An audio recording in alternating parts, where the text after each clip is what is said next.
Good afternoon and welcome to Book Corner. Our first review today is of an unusual book by Charles Foster, which is a combination of nature writing, biology, philosophy, personal memoir.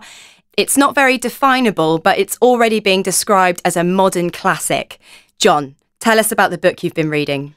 You're quite right. It's not very easy to define. The title is Being a Beast, and the book is about the author's attempts to be a beast. That is, to live as an animal, or rather as several animals. A badger, an otter, a fox, a red deer, and a bird. He says he wanted to really know what life was like for these animals, and so he did the conventional research, the reading and so on. Then he actually tried to live in the same way as them, as far as possible. For example, when he's being a badger, he goes to live in a hole in the ground and crawls around a wood, learning to identify different trees by their smell. He even experiments with eating earthworms. 85% of a badger's diet is made up of earthworms. Did you know that? Ugh, I didn't know that.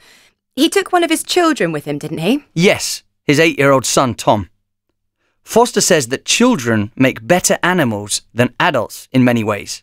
They use their senses to understand the world more, and they think in a much less abstract way than adults. Another reason why he took his son is that badgers are social creatures and would never live alone. He says that Tom adapted quickly to being a badger, learning to smell mice, hear tiny forest sounds, and get around on 4 feet. How did Foster tackle being the other animals? In the same kind of way. As an otter, he spent a lot of time in the rivers and lakes and the sea, as an otter would, alone this time, since otters are solitary.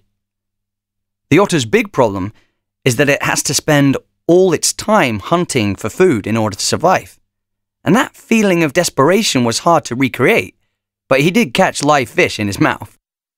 To try to live as a red deer, Foster went to the north of Scotland. He nearly died from exposure to the cold out on the mountains, and he asked a local to set his dogs on him so that he could experience being hunted. What happened? The dogs realised that he wasn't a red deer.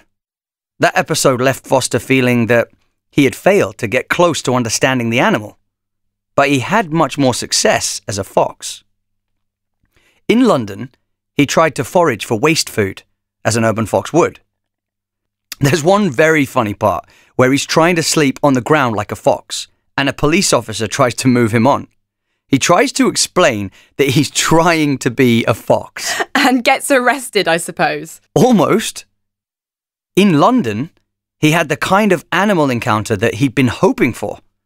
A fox looked him in the eye and he felt some kind of relationship was being established, animal to animal. He felt he had got close to understanding foxes. He had great respect for their ability to survive and thrive in the city. The end of the book is about swifts, those amazing birds which travel thousands of miles between continents every year. It must be hard for a human to live like a swift. Absolutely. Foster can't fly. The nearest he can get to the birds is by standing in a tree and trying to catch insects. But this section has a lot of fascinating facts about swifts and about other animals. In fact, the whole book is very witty and engaging. It asks lots of important questions about what it means to be human and animal, and provides quite a few possible answers. I really recommend this to anyone with any interest in animals, or in humans, in fact. Although it contains some scientific detail, it's a very good read, by the way. Very entertaining.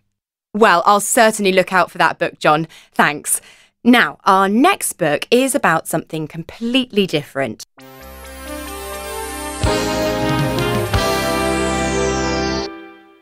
This recording was created by the British Council. To find more English language learning material for teenagers, please visit www.britishcouncil.org/learnenglishteens.